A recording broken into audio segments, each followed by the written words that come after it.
Hello guys, Steel Productions here, and I'm going to be reading Chapter 3 of The Underdogs by Lupica.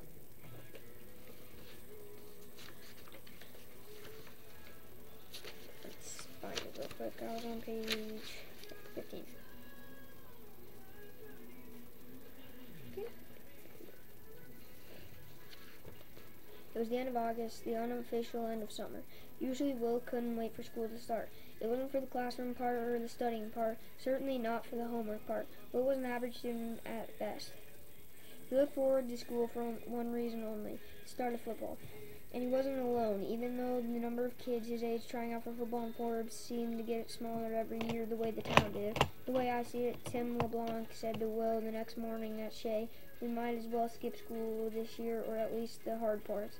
"All due respect," Will said, "but what parts of school aren't hard for you?" Tim said, "You ever notice how nothing good comes after all due respect? It's like asking your punter to make a tackle."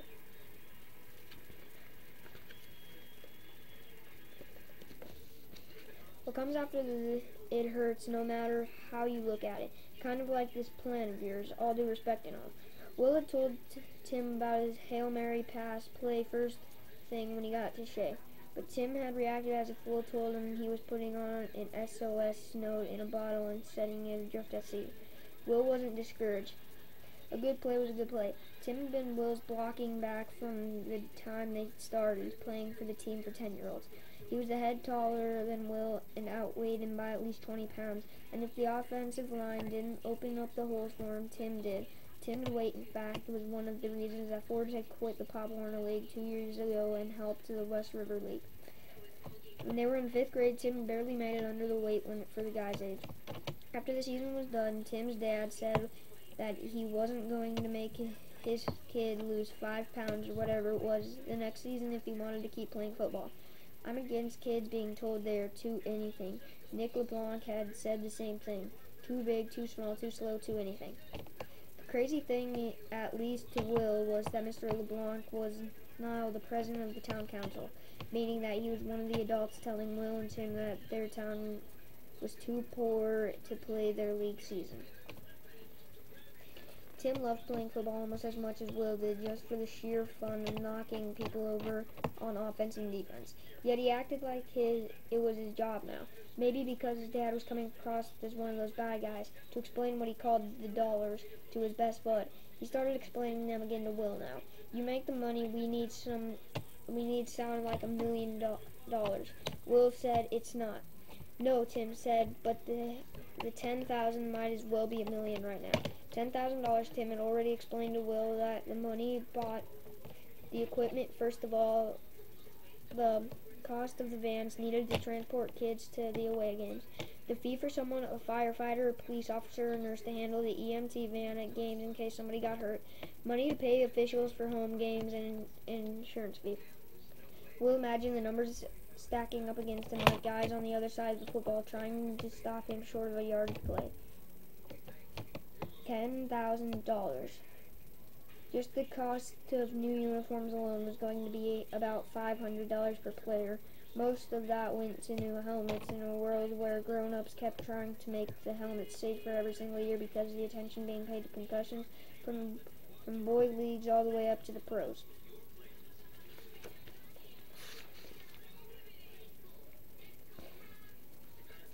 Especially in the boys' league. Will and Tim took a break from throwing passes to each other, sitting in the grass on one end zone, the day stretching out in front of them the way the summer days were supposed to. Even late summer days, nowhere to be right now except here. "Well, I woke up feeling lousy about our situation," Tim said, "but now I show up here and find out that my man is a man with a plan. And as everybody knows, where there's a will..." Why did everybody think that joke was so stinking funny? "Don't," Will said. "I mean it." "Touchy? About this?" "Yeah." The last word came out in 2 parts as if Will had broken in half. Tim said, "Thrill, you know I always believe you can do things nobody else can." Tim had nicknamed him Will the Thrill, or just Thrill, explaining that every time Will had the ball in his hands, there was a decent chance he would be taking it to the house. "But you gotta know," Tim said, "that stuff like this only works in movies. You don't know that. I have a lot of opinions on things I don't know about. Will said, tell me about it. Hey, just because I'm an idiot doesn't mean I'm always wrong. Will was on his back, throwing the ball into the air, thinking how great it looked against the blue sky, catching it. I even thought about writing to Mr. Castle Rock.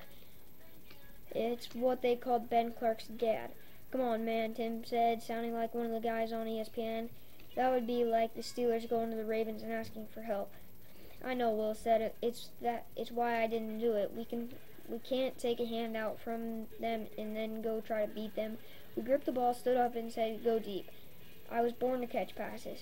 No, you were born to open holes for me. Tragically, the only holes we might have to worry about this season are the ones in the ground here. Tim took off down the field. Will yelled after him, you gotta believe. Over his shoulder, Tim yelled, I know you stole that from some old guy. Will let go of the ball, a perfect spiral, not bad for a running back. Just as Tim reached for it, he stepped in one of the holes in the field and went down the way Will had the day before. It was hard to get Will to laugh these days, but he laughed now.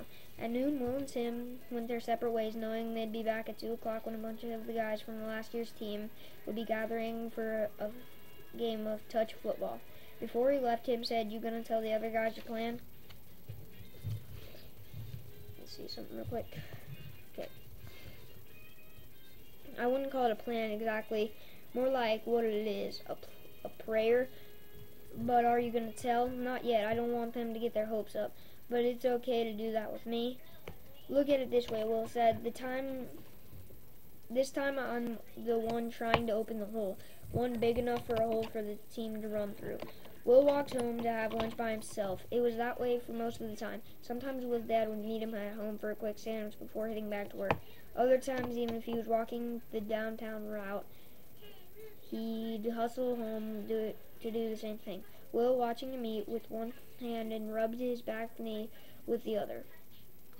But today, Will knew his dad was on the other side of Forbes, so the house went absolutely quiet. It was quiet he'd grown to be in the house alone. Even then, his dad would make sure that one of the neighbors would be home, either Mrs. Pomerantz on one side or Mrs. Bailey on the other. It was the kind of quiet that only having a mom could change. He had no memory of Ellen Tyler, just pictures and old home movies he'd never watched, but the pictures were everywhere in the house, showing a pretty dark-haired woman smiling at the camera, Will almost always in her arms or at her side. In one of them, she had her arms out laughing as Will came to her. Will's dad told him it was taken when he was first learning to walk. Someday, he told himself, he'd watch the movies, just not yet. One time, Tim had been talking, not really thinking about what he was saying. And he told Will that he couldn't remember a single time in his life when he walked through the front door of his house after school or at lunchtime in the summer and his mom wasn't there waiting for him. As soon as he'd say that, he knew, oh man, I'm sorry, Tim had said. No worries, you can be dumber than me. Well, Will had said, forcing a smile, we sort of knew that already. Seriously, dude, forget it. Only Will never had. Ever since, he'd think about those words whenever he came into the small two-story house on Valley Road. Not the one his mom and dad had lived in when they had first gotten married, over on the other side of town, closer to the factory.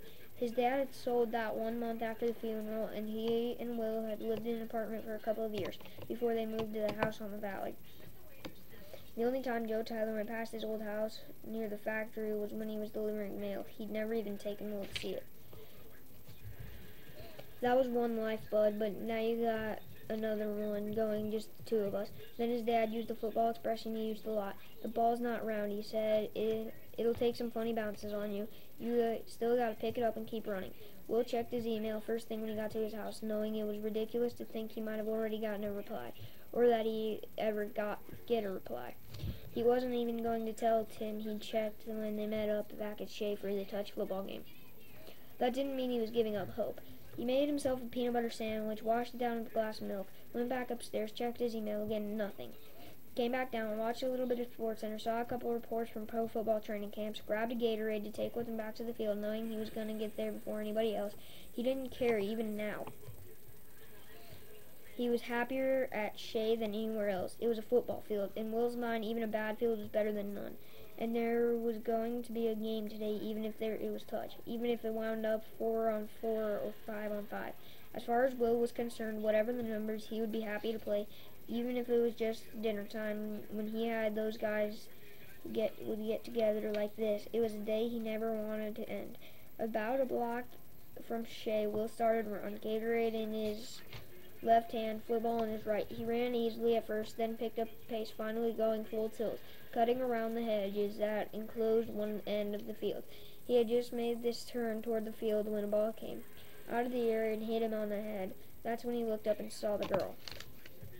That's chapter 4. See you next chapter. Bye-bye.